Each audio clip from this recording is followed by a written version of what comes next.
Hello student, welcome to technical Gurukul. मैं राकेश आप सभी का टेक्निकल गुरुकुल यूट्यूब प्लेटफॉर्म पे भरपूर स्वागत करता हूं।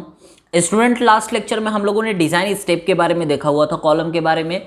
अब हम उसी डिज़ाइन स्टेप पे हम क्या करने वाले हैं, न्यूमेरिकल को सॉल्व करने वाले हैं। और जैसा कि आप देख पा रहे हैं कि एक क्वेश्चन हमने लेके आया है जो बहुत ही इंपॉर्टेंट है आपके सेमेस्टर एग्जाम के लिए। तो हम सबसे पहले क्वेश्चंस को पढ़ते हैं, फिर समझते हैं कि क्वेश्चंस में हमें करना क्या है। अभी एक क्वेश्चंस में देखेंगे, ध्यान देंगे यहाँ पे कि how much load can a 600 mm diameter reinforced cement concrete. इसमें हमें क्या करना है, मतलब हाउ मच लोड यानी क्या लोड होगा, कैन अ हो सकता है 600 mm डायमीटर का रेनफोर्स्ड सीमेंट कंक्रीट है जो शॉर्ट कॉलम है और विच इज रेनफोर्स्ड विथ 16 बार यानी 16 बार कॉलम में यूज की गई हैं और एक बार की जो डाया है वो कितनी है, 32 mm बार जो है बियर कर रही है। M20 ग्रेड का कंक्रीट यूज किया गया है। Fe 415 ग्रेड का क्या किया गया है, हमारा यहाँ पे स्टील को यूज किया गया है।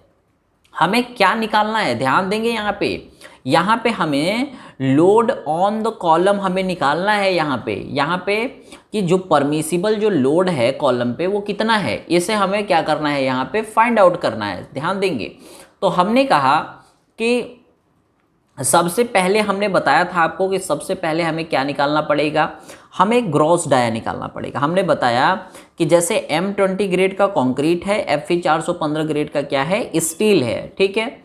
अब हमने कहा कि एरिया ऑफ ग्रॉस डाया का मतलब क्या है, π/4 इंटू डी का स्क्वायर।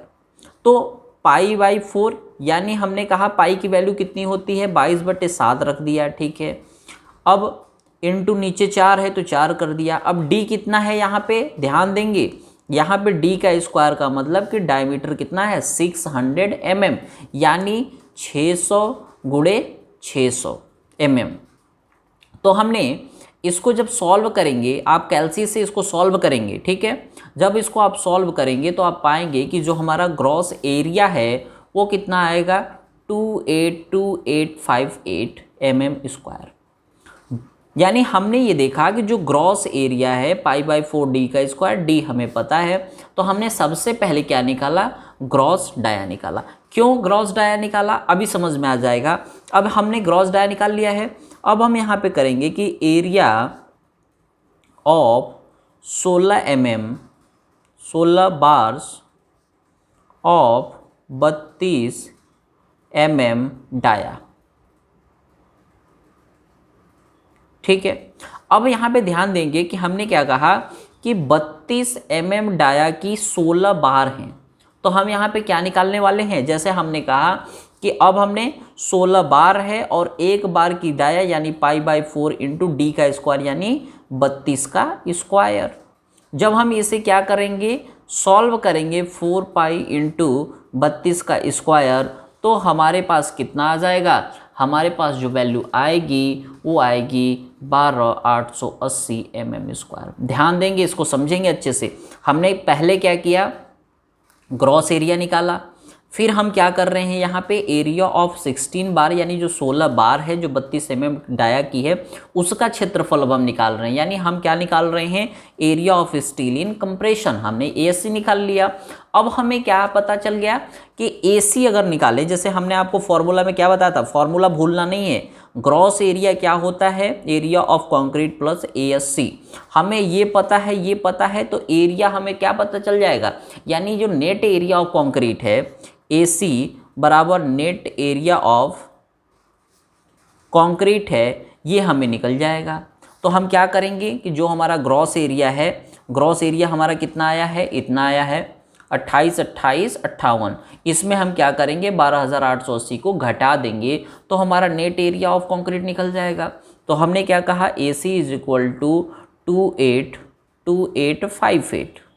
इसमें हमने 12,880 को घटा देंगे तो हमारे पास, समझेंगे यहाँ पे, इसके बाद जो नेट एरिया ऑफ कॉलम आएगा हमारा, ठीक है, तो हमारा जो कॉलम आएगा ये कितना आ जाएगा, ये हमारा आएगा 269978 mm²।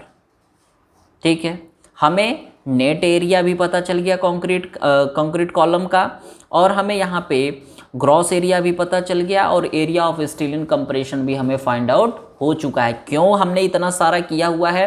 क्योंकि मैंने बताया कि एक फॉर्मूला ही सबसे ज़्यादा इम्पॉर्टेंट है, सारा उसी का खेल है, और ये फॉर्मूला आपको भूलना नहीं है। PU is equal to 0.4 FCK AC plus 0.67 FY into ASC। यही फॉर्मूला हर बार यूज़ होगा, और ये फॉर्मूला आपको रटा होना चाहिए। बिल्कुल यही फॉर्मूला हम करके क्या कर लेंगे, न्यूमेरिकल को सॉल्व करने वाले हैं। अब देखते हैं 0.4 इंटू FCK कितना ग्रेड था, M20, यानी यहाँ पे कितना हो जाएगा 20 इंटू AC। अभी AC हमने निकाला है ये 26,9978 प्लस 0.67 इंटू FY कितना ग्रेड है 415। Area of steel in compression कितना है, area of steel in compression हमारा ASC जो है 12880 है, तो हमने यहाँ पे कितना रख दिया 12880। अब इसको क्या करेंगे, आप कैलकुलेटर में सॉल्व करिए, और PU की वैल्यू आप कमेंट बॉक्स में बताएंगे कि PU की वैल्यू कितनी आएगी। हम इसे अब नहीं लिख रहे हैं, आप कैलकुलेटर इसको चलाइए और बताइए कि PU की वैल्यू कितनी आएगी, और ईमानदारी से आप करेंगे जब, तो आपको जो PU की वैल्यू यहाँ पे आने वाली है वो कितनी आएगी 574108 न्यूटन। ठीक है, या हम इसको टन में कहें तो हम इसको 574 टन कह सकते हैं। ठीक है, 1000 kg एक टन में। तो हमने क्या कहा कि PU की वैल्यू हमें पता चल चुकी है, और ध्यान देंगे कि PU हमने जब निकाला तो हमारी एक क्या थी, PU हमारी क्या है, अल्टीमेट लोड बियरिंग कैपेसिटी। ये PU क्या है, ultimate load bearing capacity of small column. ठीक है, स्मॉल कॉलम की क्या है, ये अल्टीमेट लोड बियरिंग कैपेसिटी है। अब हमने कहा कि ये तो निकल गया, लेकिन अभी क्या है, ये सेफ नहीं है। हमें इसको सेफ करने के लिए क्या करना पड़ेगा, फैक्टर ऑफ सेफ्टी से भाग देना पड़ेगा। विदाउट भाग दिए हम इसे नहीं करेंगे। तो हमने क्या कहा कि हमने फैक्टर ऑफ सेफ्टी से इसे क्या कर दिया, भाग दे दिया। यानी जो हमारी 574/1.5 से हमने क्या दे दिया, इसको भाग दे दिया, तो ये 382 टन क्या करेगा, लोड को बियर करेगा। ठीक है, यानी ये क्या करेगा कि जो नॉर्मल परमिसिबल लोड है ऑन द कॉलम, हम यहाँ पे लिखेंगे अच्छे से कि नॉर्मल परमिसिबल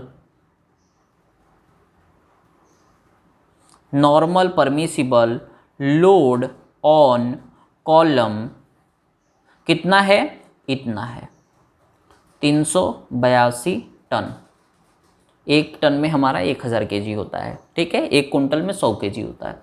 तो हमने इस तरीके से क्या किया कि टन में निकाल लिए, यानी जो हमारी नॉर्मल परमिसिबल लोड होगी कॉलम के ऊपर वो हमारी कितनी होगी, 382 टन होगी। ये सेम इसी अब ध्यान देंगे कि सेम इसी पैटर्न पे हमारे प्रीवियस ईयर में क्वेश्चंस पूछे गए हैं।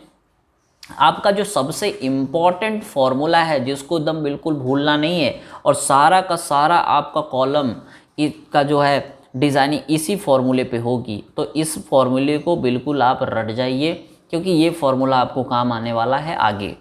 ठीक है, तो अब इसी सीरीज़ में हम क्या करने वाले हैं, अभी 2-3 और न्यूमेरिकल को सॉल्व करेंगे, अच्छे न्यूमेरिकल भी सॉल्व करेंगे जो थोड़ा सा टिपिकल वगैरह हो। तो हम मिलते हैं अगले लेक्चर में, तब तक के लिए धन्यवाद।